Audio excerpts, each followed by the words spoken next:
Questions remain 2 years after an FBI photographer from Madison County died while on vacation with her husband in North Carolina. That investigation into Kathleen Miller's death continues, with few details being released from law enforcement. But her family continues to push for justice. News 19's Kelly Smith has the latest developments in the case. Kathleen Miller and her husband Greg took a trip together to the Nantahala National Forest in North Carolina, but only Greg walked out alive. Kathleen drowned in 2 feet of water, a story her sister Vaughn Grace struggles to understand. It just doesn't make sense that with all the experience that Kathy had around the water with water safety, that she'd fall face first into 2 feet of water and not be able to get herself up. He has changed the story that he has told repeatedly. Kathleen's family aren't the only ones who've noticed that. Kathleen's autopsy was released in 2021. Graham County Medical Examiner James Hyde noted in the document, with the inconsistencies in the accounts surrounding the decedent's death and autopsy findings and the depth of water in which the decedent drowned, the manner of death is best classified as homicide. Another report observed bruising on her back and scrapes on her face. A recent court filing points to Kathleen's death certificate that was also issued in 2021, listing her manner of death as homicide. What happened in that shallow creek spawned a multi-agency investigation with the Graham County Sheriff's Office, the FBI, and other authorities. But still, 2 years later, no suspects have been named and no charges filed. Instead, a spokesperson for the FBI in North Carolina says the investigation is ongoing and they won't provide any details to News 19. Once the investigation is completed, the FBI says the findings will be turned over to the U.S. Attorney's Office. It's difficult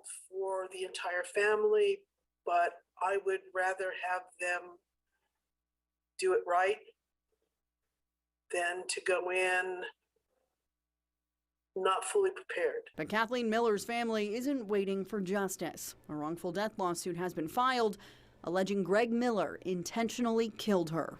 They are suing to limit Greg's financial gain from bank accounts, life insurance policies, or their house. Prominent Huntsville attorney Mark McDaniel, who is not involved in the Miller case, says Alabama's Slayer law is designed to prevent a person who killed someone from benefiting financially. But Greg Miller has not been charged with the crime.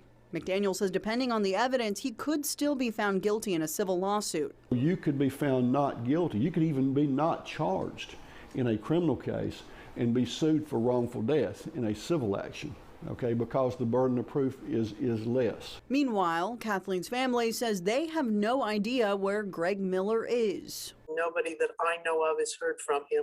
The house Kathleen owned in Owens Crossroads sits empty. Neighbors tell News 19 they don't recall seeing Greg Miller in more than a year. He has abandoned my sister's house. Documents show Greg has survivorship rights to the home in the wake of Kathleen's death, but Kathleen's family says Greg isn't paying the bills. This red tag shows utilities have been turned off due to non-payment.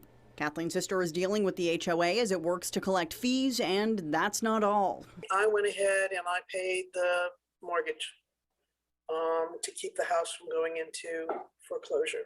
It's been 2 years since Kathleen died.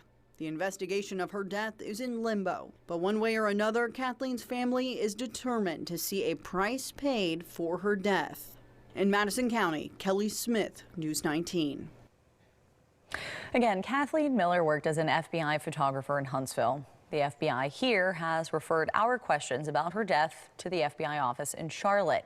That office told News 19 they don't know how much longer the investigation will take or when it might be handed over to the U.S. Attorney's Office.